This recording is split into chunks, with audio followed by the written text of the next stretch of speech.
देखो, ये जो अभी हम टॉपिक बता रहे हैं ना, ये दो क्वेश्चन के लिए आई थिंक सेम आंसर होगा। ठीक है। जैसे पहले क्वेश्चन बता देते हैं, ठीक है क्या। सपोज करो कभी पहला क्वेश्चन ऐसा आ सकता है कि prove that D equal to epsilon naught E plus P. D क्या है? Displacement vector. ई क्या हो गया? Electric field. पी हो गया पोलराइजेशन वेक्टर। ठीक है, पहला चीज ये आ सकता है कि प्रूव करो लॉन्ग में। ठीक है। दूसरा क्या हो सकता है क्वेश्चन जो बन सकता है कि find the relation,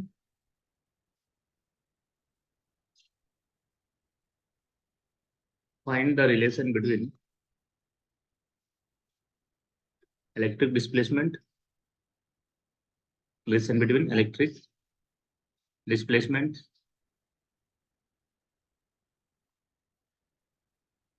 vector, electric displacement vector, vector D. दूसरा electric field, electric field E vector and polarisation vector, and polarisation vector P vector. ठीक है। दूसरा ऐसा बन सकता है कि इन तीनों के बीच का रिलेशन क्या होगा, तो यही चीज हम लोग को यहाँ पे भी डिराइव करना है। ठीक है। और तीसरा यहाँ पे एक और पॉसिबिलिटी क्या है, जो टॉपिक तो डिफरेंट है बट लगभग में सेम है, और वो क्या बोलते हैं, Gauss law, Gauss's law in dielectric, Gauss's law in dielectric. तो अगर तीनों में से कोई भी क्वेश्चन आए तो आंसर क्या होगा? सेम होगा। ठीक है, इसको याद रखना। अभी कैसे सेम होगा, ठीक है, ये हम आगे बताते हैं। ये रिलेशन कैसे आएगा और ये गॉस लॉ डायरेक्टरी कैसे दोनों रिलेटेड है, इसको हम आगे एक्सप्लेन करते हैं। यहाँ तक ठीक है। अभी देखो, सर पहले ये बताओ कि तुम लोग गॉस लॉ याद है क्या होता है? क्लास 12 में पढ़े होगे गॉसेस लॉ। यस। क्या होता है बताओ जरा। टोटल इलेक्ट्रिक प्लस कोई भी क्लोज सरफेस के थ्रू जितना पास करे वो 1/ε0 टाइम्स में इक्वल होगा। हम्म टोटल चार्ज इंक्लूड हुआ।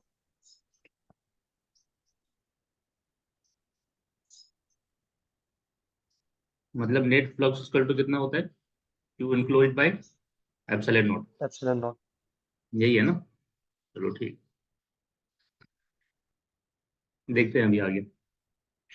लेकिन उससे पहले हम लोग को क्या करना पड़ेगा, एक्चुअली ये लॉन्ग क्वेश्चन बनेगा, तो इसके लिए थोड़ा सा थ्योरी लिखना पड़ेगा। थोड़ा सा पहले डायरेक्ट्रिक को आगे हम लोग को यहाँ समझाना पड़ेगा क्या होता है कैसे होता है, इसमें चार्जेस कितने टाइप के पाए जाते हैं। जनरली दो टाइप के चार्ज होता है। पहला होता है बाउंड चार्ज, दूसरा होता है सरफेस चार्ज। ठीक है, ये कंडक्टर से थोड़ा डिफरेंट है। जैसे अगर हम कंडक्टर की बात करें तो कंडक्टर में क्या होता है, सिर्फ फ्री चार्ज होता है।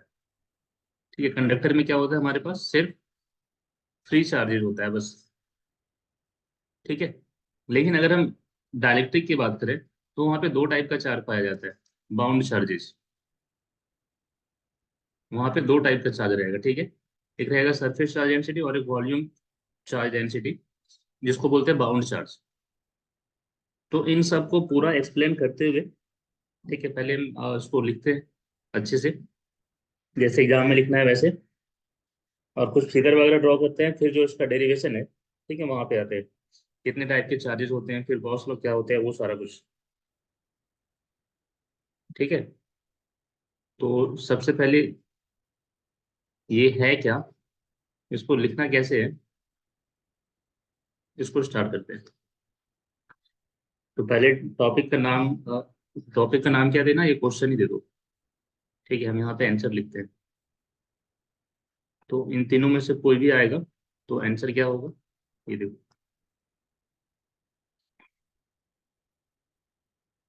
थोड़ा सा स्टार्टिंग में डायलेक्ट्रिक के बारे में बता देना, जैसे क्या लिखना है कि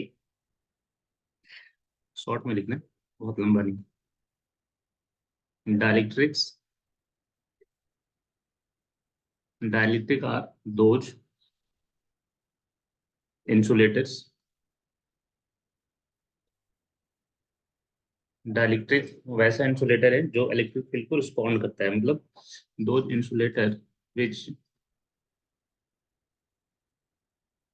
रिस्पॉन्ड्स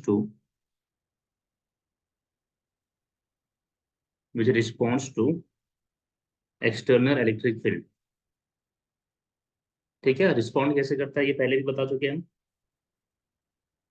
चार्जेस इंड्यूस हो जाता है ऑपोजिट सरफेस में, रिस्पॉन्स टू इलेक्ट्रिक फील्ड।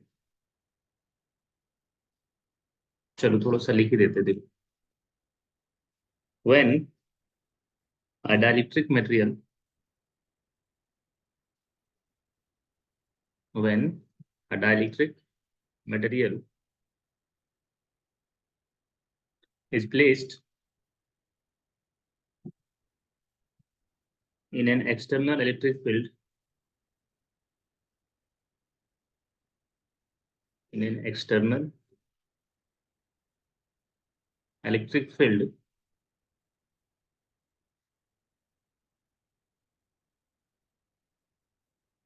ठीक है, due to deformation, due to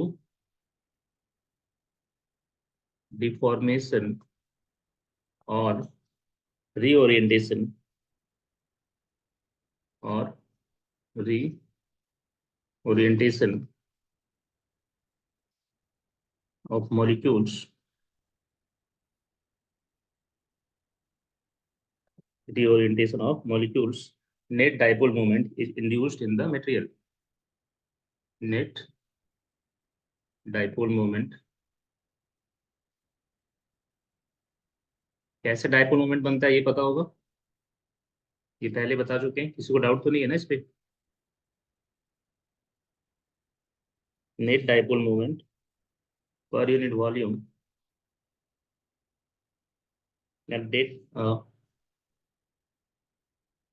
net dipole moment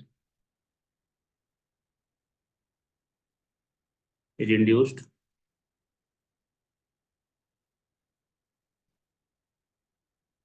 in the dielectric.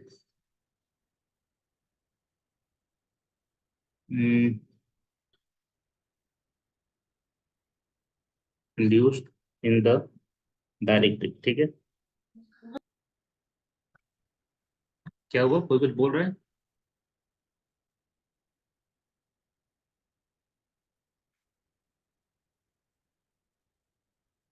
Net induced dipole moment per unit volume, net induced dipole moment per unit volume, तो क्या बोलते हैं हम लोग, is called polarization, is called polarization, ठीक है। इसके बाद आगे लिखते हैं,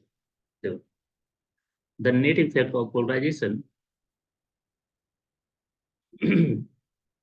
the net effect of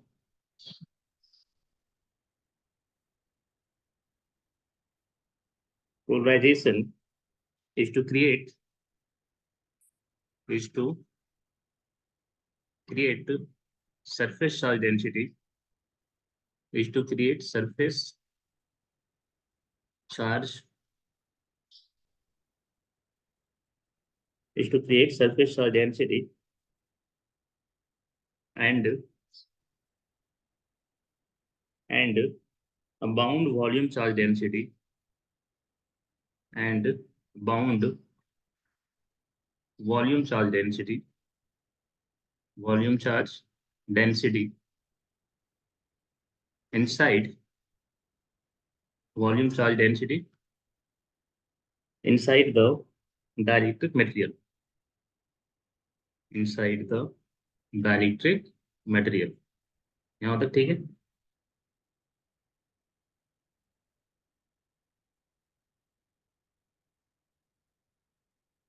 This can be shown in figure, इसका एक फिगर बनाते देखो, this can be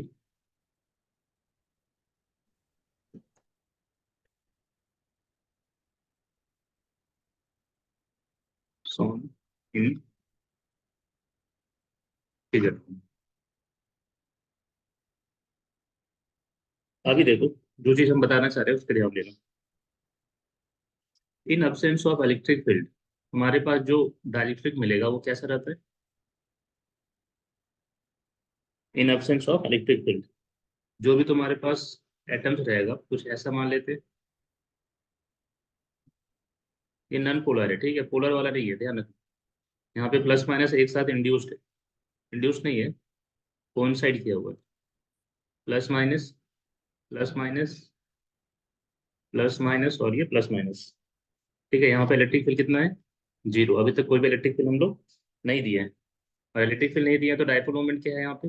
प्रत्येक मॉलिक्यूल्स का जीरो। और जीरो। इसीलिए जो टोटल डायपोल मोमेंट होगा सारे का, वो भी क्या रहेगा? जीरो रहेगा। इसका मतलब क्या है? ये अनपोलराइज्ड। ये क्या है? अनपोलराइज्ड। ठीक है। अब जैसे ही इलेक्ट्रिक फील्ड हम अप्लाई करेंगे तो यहाँ पे क्या हो जाएगा? डायपोल क्रिएट होगा। और डायपोल क्रिएट होने के बाद जो तुम्हारे पास यहाँ पे फिगर बनेगा वो कुछ ऐसा बनेगा।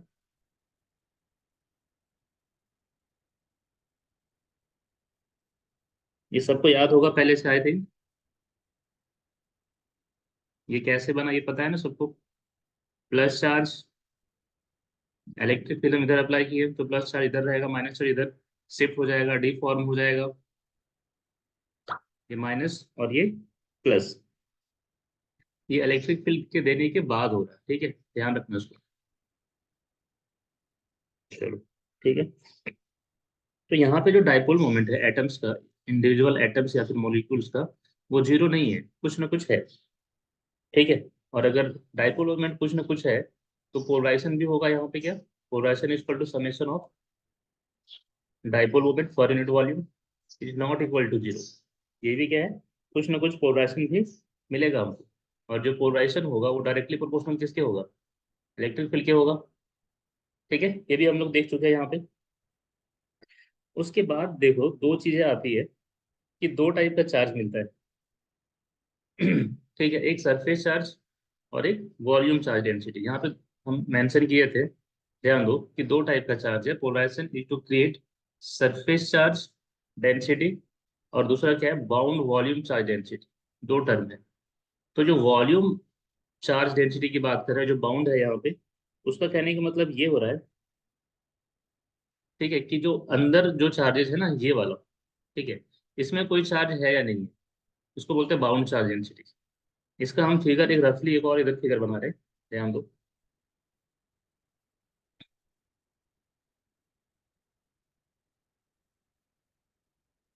ऐसे हो गया। तो इस साइड क्या है? सारा माइनस चार्ज है, और इस साइड सारा क्या है? Plus charge. और बीच में तुम्हारा क्या हो गया? हम लास्ट क्लास भी बताए थे कि बीच में क्या हो जाएगा? प्लस माइनस कैंसिल हो जाएगा, क्योंकि यहाँ पे इलेक्ट्रिक फील्ड यूनिफॉर्म है। यहाँ पे इलेक्ट्रिक फील्ड क्या है? यूनिफॉर्म इलेक्ट्रिक फील्ड हम लोग अप्लाई किए हैं। तो यहाँ पे जो भी चार्जेस था वो क्या हो गया? प्लस माइनस आपस में, ये प्लस माइनस ये प्लस माइनस क्या कर दिया है? कैंसिल कर दिया है। और यूनिफॉर्म चार्ज की वजह से तुम्हारे पास यहाँ तो बन जा रहा है कि सिग्मा माइनस सिग्मा पी, मतलब यहाँ पे आ रहा है सरफेस चार्ज डेंसिटी, इधर भी आ रहा है प्लस सिग्मा पी, मतलब polarized surface charge density, plus minus इधर। लेकिन यहाँ पे क्या हो रहा है? कोई भी चार्जेज नहीं। यहाँ पे नेट चार्ज क्या हो गया? जीरो। मतलब इस केस में जो बाउंड चार्ज है वो नहीं है। No bound charges, no bound charges in uniform electric field. इसी के जगह पे अगर हम नॉन यूनिफॉर्म इलेक्ट्रिक फील्ड देते हैं, सपोज करो कि हम सेम बॉडी है, अब इलेक्ट्रिक फील्ड जो हम अप्लाई कर रहे हैं वो यूनिफॉर्म नहीं है। अब वो कैसा है? अब वो नॉन यूनिफॉर्म है। जो इलेक्ट्रिक फील्ड दे रहे हैं वो क्या है? Non uniform. ठीक है। तब क्या हो जाएगा तुम्हारे पास? फिर से यहाँ पे सिग्मा पी आएगा, माइनस चार्ज यहाँ पे इंड्यूस होगा, यहाँ पे प्लस चार्ज इंड्यूस होगा, प्लस सिग्मा पी। और बीच में यहाँ पे क्या रहेगा? कुछ ना कुछ तुम्हारे पास वॉल्यूम चार्ज डेंसिटी मिलेगा। इसको हम लोग दिखाते हैं रो बी से। रो बी मतलब क्या हो गया? Bound volume charge density. Rho B क्या हो गया? Bound volume charge density, bound volume charge density. और ये सिग्मा क्या आ रहा है, ये आ रहा है surface charge density, surface charge density. और ये दोनों क्रिएट कौन कर रहा है, इलेक्ट्रिक फील्ड। बताओ यहां तक समझ में आ रहा है, क्लियर है, किसी को कोई डाउट है।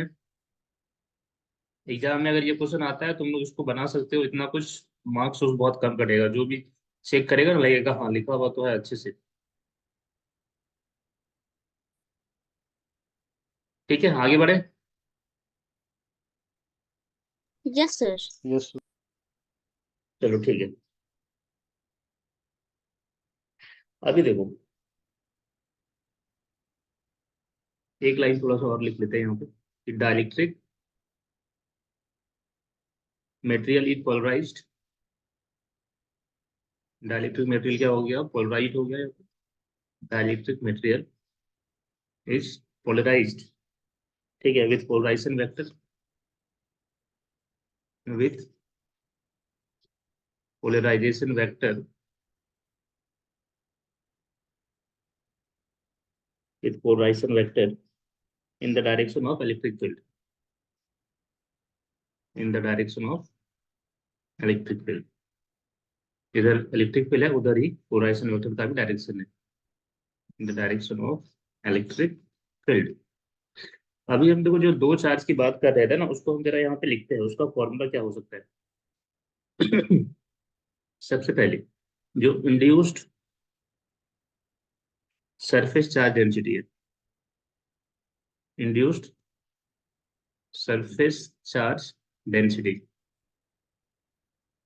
वो कितना आएगा, इंड्यूस्ड सरफेस चार्ज डेंसिटी मतलब सिग्मा डी। इसका जो फॉर्मूला है, क्योंकि इलेक्ट्रिक फील्ड और दोनों का डायरेक्शन सेम है, तो अगर हम लोग को पोलराइजेशन निकालना, बाउंड चार्ज डेंसिटी निकालना है, तो इसका फॉर्मूला क्या हो जाएगा, P dot N cap. P dot क्या हो जाता है, एन कैप। उसको मान लेते हैं कि वैसा वन है, एन कैप क्या है, यूनिट वेक्टर, ध्यान रखना एन कैप क्या है, यूनिट वेक्टर, जो सिर्फ क्या बताता है, डायरेक्शन। तो वह पी वेक्टर क्या है, यहाँ पे लिखो, P vector is polarization vector, P vector is polarization vector, and N cap is, and N cap is normal unit vector, n cap is normal unit vector, normal unit vector, या फिर इसको ऐसे लिख दो, unit vector normal to the surface, unit vector normal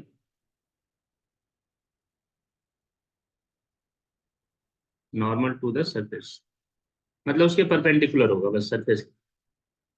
ठीक है, ये हो गया पहला। और दूसरा जो वॉल्यूम चार्ज डेंसिटी आएगा हमारे पास, ठीक है, उसका फॉर्मूला क्या होगा वो देखो, the induced volume charge density, volume charge density is, ये क्या आ जाएगा, इसको दिखाते हैं रो से, क्योंकि ये वॉल्यूम में सिग्मा को दिखाते हैं सरफेस चार्ज डेंसिटी, रो को दिखाते हैं वॉल्यूम चार्ज डेंसिटी से। तो यहाँ पे जो रो बी आ जाएगा, उसका जो फॉर्मूला होता है माइनस डेल, यानी del dot P vector. Del का मतलब पता है क्या होता है, इसको हो गया equation 2, where del equal to कितना होता है, आई कार्टेशियन कोऑर्डिनेट में इसको लिखते हैं, del Y del X plus J cap del Y del Y plus K cap del Y del Z. And ये तुम लोग को पहले से पता होगा I think. Yes sir yes del sir. Top हाँ, वैसे ये जनरली यहाँ पे हम लिख तो रहे हैं कार्टेशियन में, बट हमेशा ही पता है यूज होता है या तो स्फेरिकल के फॉर्म में या तो सिरिकल सिलिंड्रिकल के फॉर्म में, मतलब मैक्सिमम न्यूमेरिकल्स में अगर आता है तो।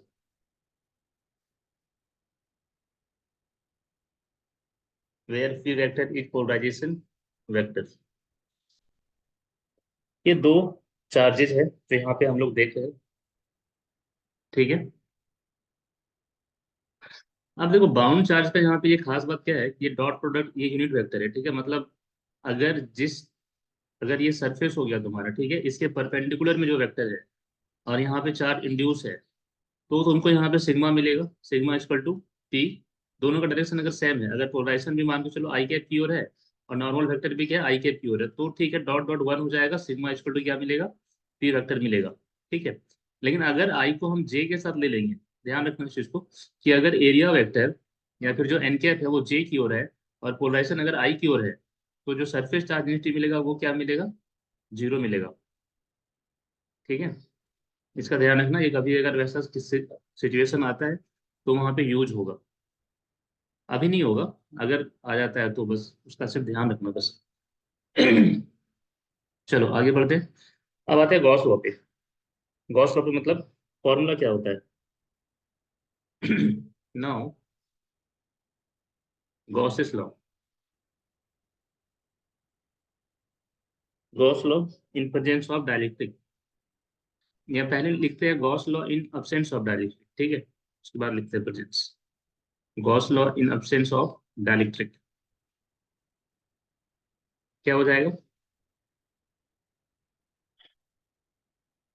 जनरली जो फॉर्मूला होता है integral form, A dot D S यानी total flux equal to charge enclosed by epsilon not, यही होता है।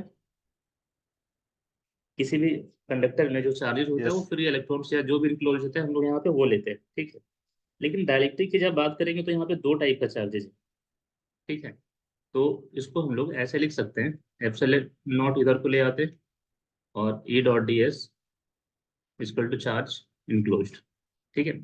तो कंडक्टर में डिफरेंट होगा, बट अगर हम डाइलेक्ट्रिक की बात करें तो जो चार्जेज है अभी देखें वो दो टाइप का चार्ज है, ठीक है। तो यहाँ लिखो, इन presence of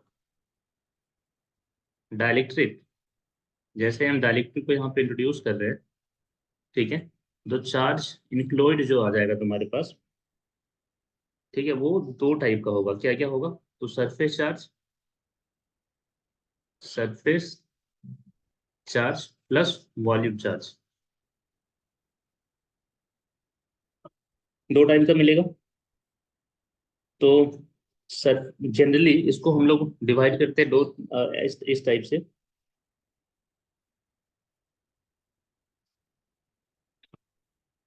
so Gauss law in dielectric is given y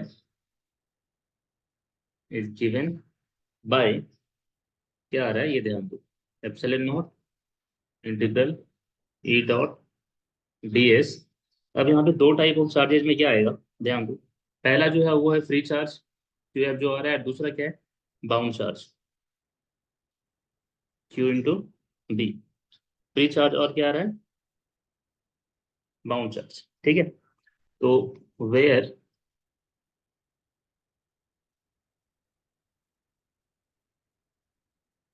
equal to हो गया फ्री चार्ज, ठीक है, और क्यू भी क्या हो गया, बाउंड चार्ज। बाउंड चार्ज यानी बाउंड्री चार्ज कह सकते हैं। दोनों का जो फॉर्मूला आ जाएगा,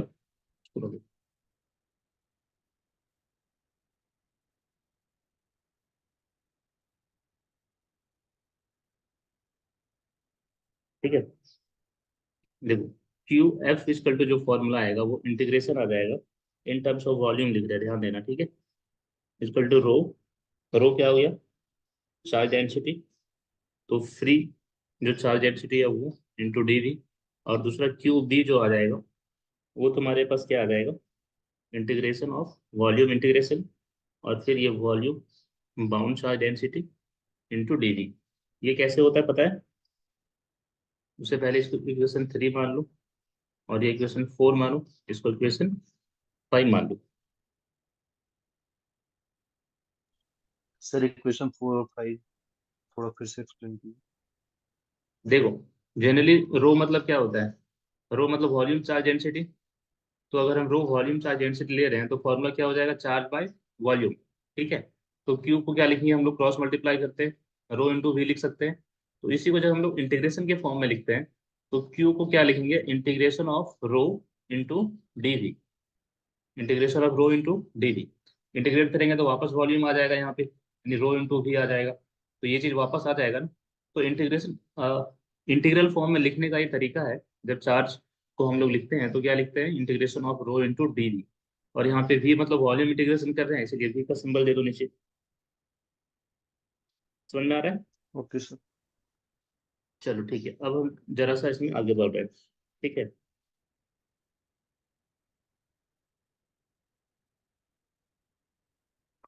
लिखो, यूजिंग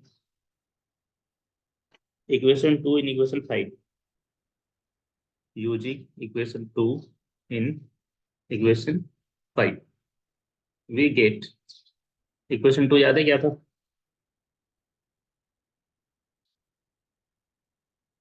क्यूबी, जो बाउंड चार्ज है हमारे पास वो कितना है, इक्वेशन 2 कुछ याद आ रहा है? Bound charge that is sigma dot T into D V, इसको मान लेंगे इक्वेशन 6। अब देखो ये चीज हम कहाँ से पुट किए हैं, इस पे ध्यान दो। ये वाला सिग्मा बी का वैल्यू क्या आया पहले से, माइनस डेल डॉट टी, तो इसका वैल्यू यहाँ पे पुट कर दिए, यहाँ पे इक्वेशन 2 में आ गया, यहाँ पे। ठीक है, तो कुछ ऐसा बना फॉर्म अभी हमारे पास फिलहाल।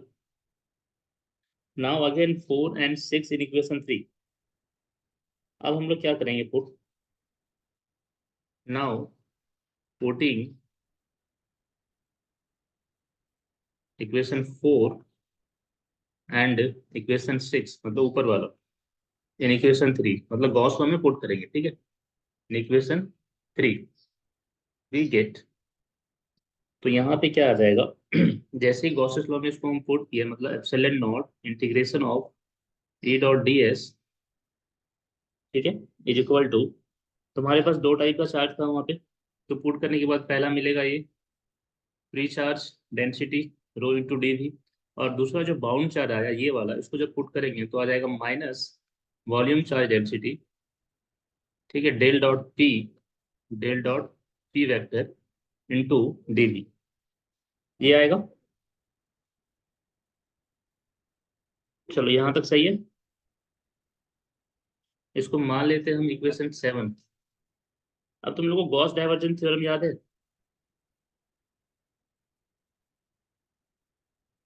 इसमें सरफेस से हम लोग वॉल्यूम में चेंज करते हैं, applying Gauss's divergence theorem to the LHS, to the LHS left hand side, ठीक है, ऑफ अबव इक्वेशन या ऑफ इक्वेशन 7।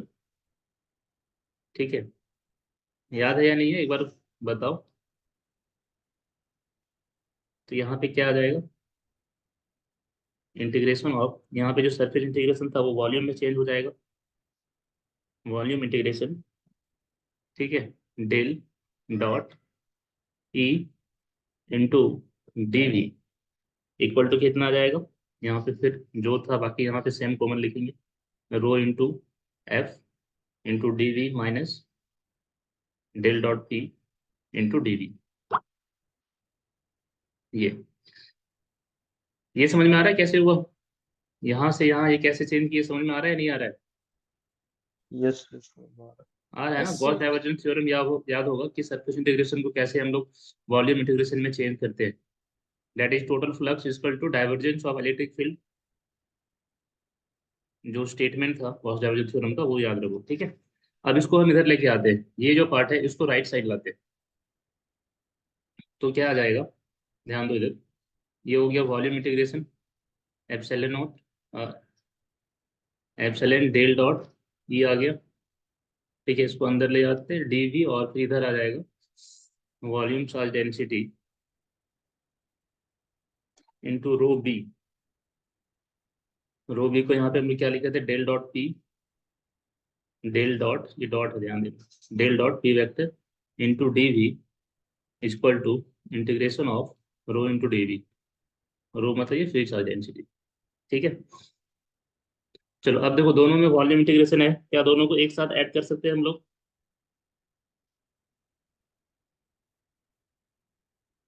दोनों को एक साथ ले आते हैं, ठीक है। तो यहाँ पे डेल डॉट पी है, यहाँ पे भी डेल डॉट ई है, तो हम जो लिखते हैं उस पर अब यहाँ पे ध्यान देना।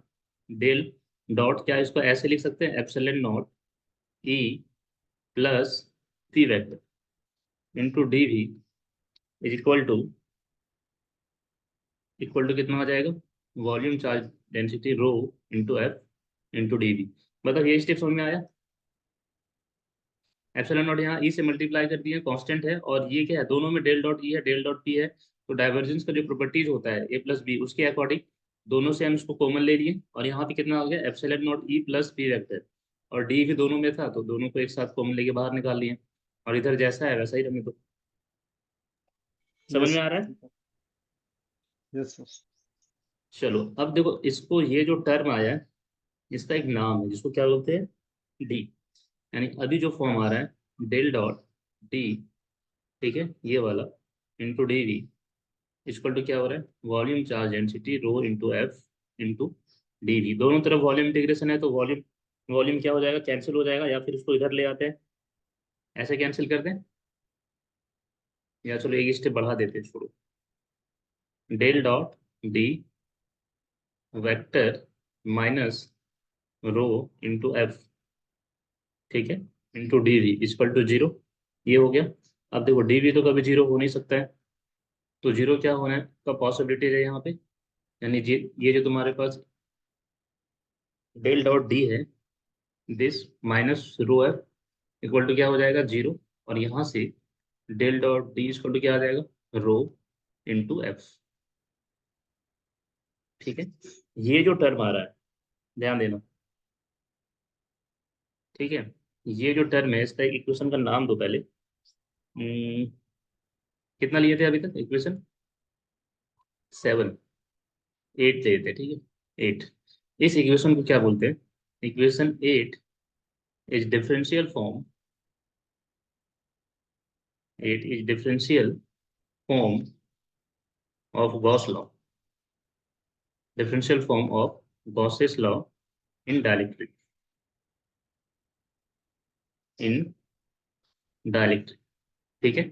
यही हम लोग को प्रूव करके लाना था।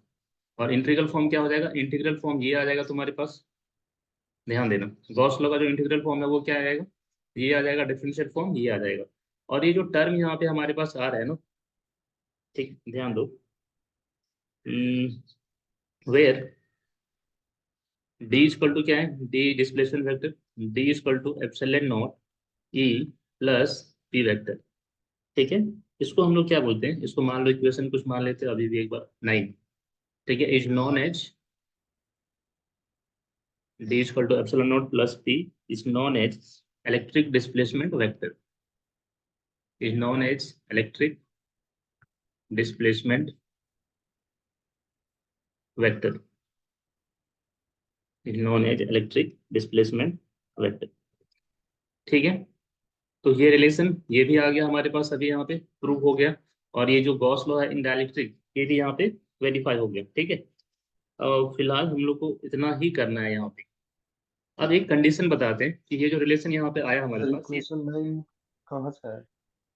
क्या हुआ, फिर से बोलो। सर इक्वेशन 9 कहाँ से लिख रहे इक्वेशन 9 ये यहाँ से आया ना, यहाँ पे ध्यान दो, ये जो D equal to epsilon naught plus C P, इसको हम लोग माने, इसको क्या बोल रहे हैं, डिस्प्लेसमेंट वेक्टर, ये del dot D equal to होगा एप्सिलॉन नॉट, तो इसको हम लोग क्या बोल रहे हैं, डिस्प्लेसमेंट वेक्टर। ये रिलेशन कहाँ से आ रहा है, गॉस लॉ से, ये चीज दिख रहा है, यस सर। ठीक है। तो इसके अकॉर्डिंग यहाँ पे दोनों चीज हम लोग, मतलब अगर एक तुम कर लो तो यहाँ पे दोनों हो जाएगा, एक तो गॉस लॉ हो जाएगा डाइलेक्ट्रिक में, और दूसरा रिलेशन बिटवीन डी एप्सिलॉन और डी प्लस टी, दोनों चीज आ रहा है। अब सपोज तो अगर पोलराइजेशन जीरो हो जाता है, क्या हो जाता है, पोलराइजेशन हो जाता है जीरो, तो यहाँ पे जो तुम्हारे पास टी का वैल्यू आ जाएगा वो कितना आ जाएगा, epsilon naught into E, epsilon naught into E, ठीक है। और कुछ कुछ केसेस में अगर वहां पे कोई और मीडियम रहा इलेक्ट्रिक फील्ड का, तो वहां पे आ जाएगा डी इक्वल टू एप्सिलॉन ई, अब देखो ये जो डिस्प्लेसमेंट वेक्टर होता है ना वो मीडियम पे डिपेंड नहीं करता है, ध्यान दो। क्योंकि अगर थोड़ा सा एक चीज यहाँ पे हम लिखे हैं इलेक्ट्रिक फील्ड का फॉर्मूला, तो किसी पॉइंट चार्ज की वजह से जो इलेक्ट्रिक फील्ड का फॉर्मूला आता है वो क्या आता है, 1/4πε into Q by R square. तो एप्सिलन एप्सिलन यहाँ पे क्या हो जाएगा, कट जाएगा। और जो सिर्फ फॉर्मूला आ रहा है डिस्प्लेसमेंट वेक्टर का, that is D equal to कितना आ रहा है, 4π into R square. 4π into R square. अब बताओ यहाँ पे कोई मीडियम पे डिपेंड कर रहा है क्या? मीडियम पे डिपेंड करता है तो कुछ ना कुछ ये नो टर्म सर। आता है, एप्सिलन एप्सिलन नॉट। बट नहीं, जो डिस्प्लेसमेंट वेक्टर होता है वो मीडियम पे डिपेंड नहीं करेगा। ठीक है, इस पॉइंट को एक याद रखो। और फिर फिलहाल इतना ही करो इस पे, यहाँ तक लिख लेना। लॉन्ग क्वेश्चन में आता है तो इतना ही करना है।